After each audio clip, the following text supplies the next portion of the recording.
Hello, and a blessed Maundy Thursday to you all. Today is the Thursday of Holy Week. Palm Sunday was this past Sunday. Tomorrow is Good Friday, and of course, Easter is Sunday. So we have a wonderful week, Holy Week, to remember what is going on in the life of Christ. So let's kind of cover that briefly, if we can, for this devotion. In the upper room, which is where the Passion all began, we see that Jesus washed the disciples' feet. And that says so in John 13, verse 4. Jesus got up from the meal, took out his outer clothing, wrapped a towel around his waist, and after that he poured water into a basin and began to wash the disciples' feet. Jesus showing the example of a servant to his disciples, that even he, the holy, perfect Son of God, was never too good to serve. From there, then, we see that Jesus is still in the upper room with the disciples, and we read in Mark 14, 22 to 24, what he said. While they were eating, Jesus took bread, gave thanks, and broke it, and gave it to his disciples, saying, "Take it, this is my body." Then he took the cup, gave thanks, and offered it to them, and they all drank from it. "This is my blood of the covenant, which is poured out for many," he said. So that's where we call it instituted, where he created or invented the Lord's Supper that we still celebrate today. Thankful that Jesus still comes to us with his body and his blood in the bread, in the wine, for a very intimate, close relationship he has with God's people. We see after the upper room, still in Mark chapter 14, in verse 36, they're in Gethsemane, and Jesus said, "Abba, Father, everything is possible for you. Take this cup from me, yet not what I will, but what you will." Jesus was asking that he not suffer the death, but ultimately doing what was right in his prayer, saying, "Father, if you want me to die, then that's what will happen. Your will be done, not mine." We also know that from Gethsemane, Jesus was then arrested and put on a mock of a trial, a kangaroo court, if you will. Nothing real about it.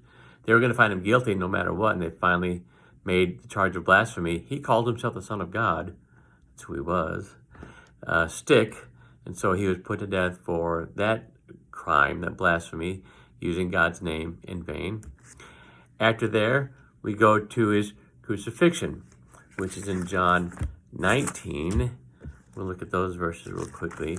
Verses 17 to 18.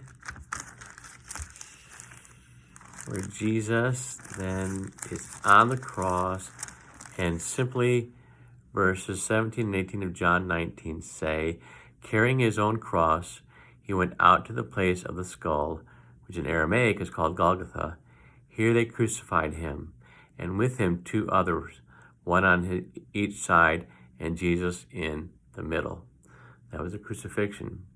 While on the cross, Jesus had what had become known as his last words, the 7 last words, and they were in this order. "Father, forgive them. They know not what they do."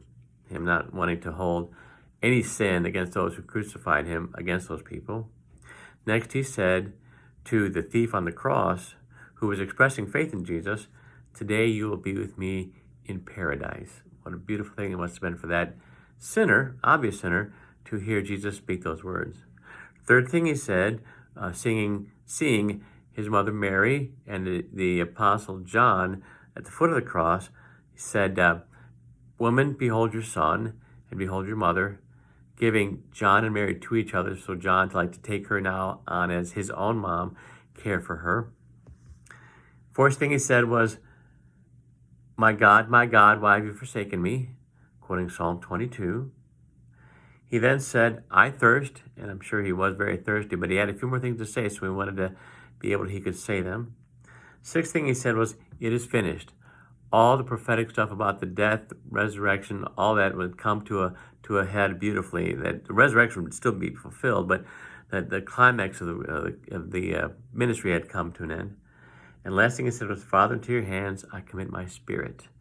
And then he died. So we give thanks for that. So that takes us from Maundy Thursday to tomorrow to Good Friday. Easter, of course, will in my devotion, recapping Sunday's worship, look at the resurrection. So there's more to this. There's a wonderful victory waiting for us.